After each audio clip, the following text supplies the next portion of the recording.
जब आप अपने बीजों को बोते हो तब आप फल को काटते हो। अब लोग कहेंगे भी ठीक है, आज आपको मैं सारे सवाल दूंगी जो आपके अंदर शैतान डालता है। पहला सवाल वो डालता है, क्यों बोएगा क्यों? जब आपको पता लग जाता है बोना क्यों है, फिर वो बोलेगा अच्छा तो बोना कहाँ है। जब आपको पता लग जाएगा बोना कहाँ है, अच्छा तो एक काम कर सारी जगह बो दे जाए। वो आपको ऐसे मूर्ख बनाता है। अब आप कहोगे कि हमने बोना कहाँ है, आपने बोना वहां है जो एक फलवंत जगह है। आप उस भूमि के ऊपर अपना बीज बोते हो, आप उस बंजर जमीन के ऊपर मेहनत कर रहे हो जहां से कभी जिंदगी में कोई फल नहीं आएगा। आप किसानों से जाके पूछो, किसानों को अपनी जमीन के बारे में हर एक चीज मालूम होती है कि यहाँ पे फल हम बोएंगे या यहाँ पे मेहनत करेंगे, भाई यहाँ पे फ्रूट आएगा। क्योंकि जब वो कोई बीज बोते उन्हें पता होता है हमने यहाँ बोना है, हमें फल मिलेगा। लेकिन अगर आप एक बंजर जमीन पे अपने बीज को बोएंगे, वहां से कभी फल नहीं आएगा। आपने अपने बीजों को वहां बोना है जो एक फलवंत कलीसिया है, जहाँ पे यहोवा के काम होते हैं। सुलेमान ने वो मंदिर बनाया जहाँ पे परमेश्वर ने ये उसको कह के आशीष दी कि अब से यहाँ पे जो भी कोई प्रार्थना करेगा मेरे कान उसकी ओर लगे रहेंगे। Hallelujah, hallelujah. अब आपने एक होटल में गए, आपने वहां भर पेट खाना खाया, सारा कुछ खाया, पेट भर गया, प्यास बुझ गई, बिल आप जाके दूसरी जगह पे दे आए। वो कहेगा भाई मेरा तो दे, वो कहेगा मैं दूसरी वाली जगह पे दे आया, वो ज्यादा अच्छा था, मैं वहां दे आया। वो कहेगा भाई तू यहाँ से खा के गया है, मेरे को मेरा बिल दे।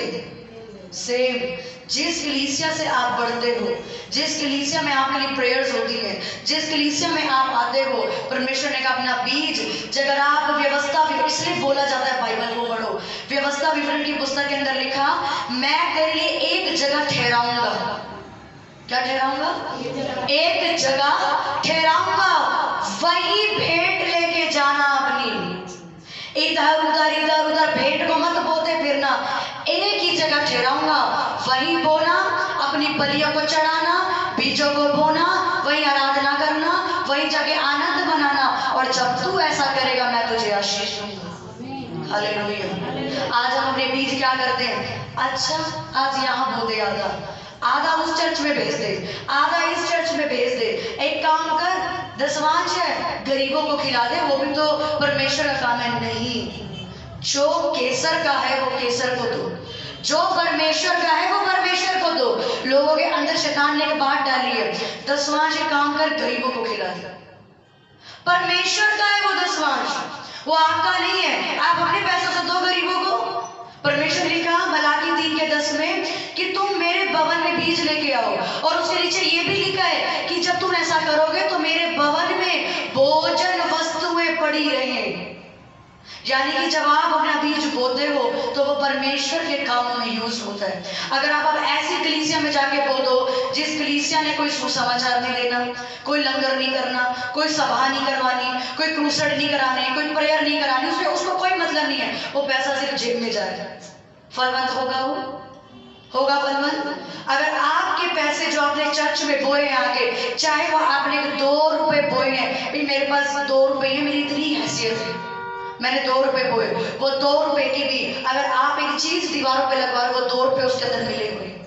और उस फ्लैक्स को देख के कोई नशे का व्यक्ति, अभी जब क्रिसमस की फ्लैक्सें लगेंगी पूरी जहांगीरपुरी के अंदर या जहांगीरपुरी से बाहर, उस पर लिखा जाएगा कि इस पे नशों के लिए प्रार्थना होगी, बीमारों के लिए। अब कोई नशे या बीमारी व्यक्ति उसको पढ़ रहा है, अच्छा इस सभा में जाने से मेरा नशा छूट जाएगा, तो ठीक है मैं जाऊंगा। अब वो बंदा आया, उन्हें सभा अटेंड करी, उसने नशा छोड़ दिया। कौन ब्लेस हुआ? आप ब्लेस हुए, आप आजाद हुए। क्यों? उस फ्लैक्स के अंदर पैसा आपने भी दिया था। अब वो क्रिसमस की सभा के अंदर लंगर बन रहा है लाखों रुपए का, हमने कभी नहीं, मैं भी बोऊंगा। अब प्रार्थना हुई उस लंगर के ऊपर कि जो इस खाने को खाएगा वो बचाया जाएगा। लोगों ने खाना खाया, लोग बचाए गए। आजाद कौन? हम होंगे, सिर्फ बरकत हम पाएंगे, सिर्फ पास्टर बरकत पाएगा, आप भी बरकत पाओगे। आपको रिस्पॉन्सिबिलिटी उठानी जरूरी है अपने फाइनेंस के खुद रास्ते खोलने के लिए।